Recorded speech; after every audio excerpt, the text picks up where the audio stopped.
আসসালামু আলাইকুম রহমতুল্লাহি ওয়াবারাকাতুহ।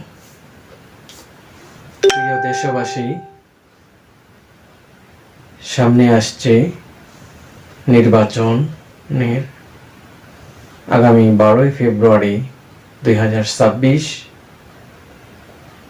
ভোট গ্রহণ চলবে সারাদিন এবং আপনারা এমন একজন নেতৃত্ব আমরা চাই এবং এমন একজন সৎ ও যোগ্য প্রার্থীকে দেখে ভোট দেবেন। আপনার ভোটটি হলো একটি আমানত, তাই আপনি ভোটটি দিবেন সৎ এবং যোগ্য প্রার্থীকে।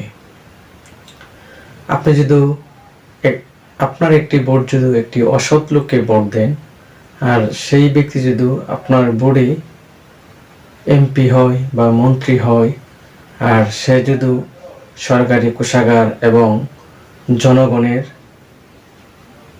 টাকা মেরে খায়, যেমন রোডের কন্ট্রাকশন, এখান থেকে কিছু টাকা মেরে খেলো, তারপরে জনগণের জন্য বরাদ্দকৃত টাকা এখান থেকে কিছু টাকা মেরে খেলো, সে অন্যায় করলো, জুলুম করলো, কিন্তু আপনি আপনি আপনি যে তাকে একটি ভোট দিলেন, সেটার এই ভোট দেওয়ার কারণে সেটার গুণাগার আপনি। সে অপরাধ করলো, সে অপরাধী আপনিও। সে চাঁদাবাজি করলো, সে চাঁদাবাজির অপরাধী আপনারও হবে। এবং সে জুলুম করলো, এই জুলুমের অপরাধী আপনার আমলনামায় মহান আল্লাহ তাআলা সেদিন আপনার আমলনামায় আপনাকে অপরাধী বানাবে।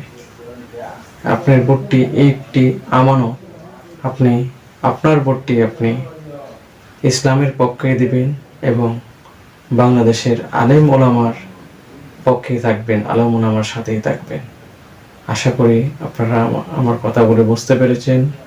একজন আলেমকে যদি আপনি ভোট দেন, একজন সৎ ও যোগ্য ব্যক্তিকে যদি আপনার মূল্যবান ভোটটি দেন, একজন আলেম, ওনার ভিতরে এলেম আছে, কোরআন আছে, উনি কোনোদিন আপনার একটি টাকাও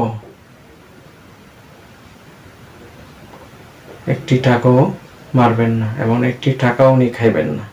কারণ আল্লাহর প্রতি ওনার ভয় আছে ওনার দিলে। সেজন্য আপনি আপনার ভোটটি ইসলামের পক্ষে দেবেন। আশা করি আপনারা আমার কথা বুঝতে পেরেছেন। আসসালামু আলাইকুম ওয়া রাহমাতুল্লাহি ওয়া বারাকাতুহু।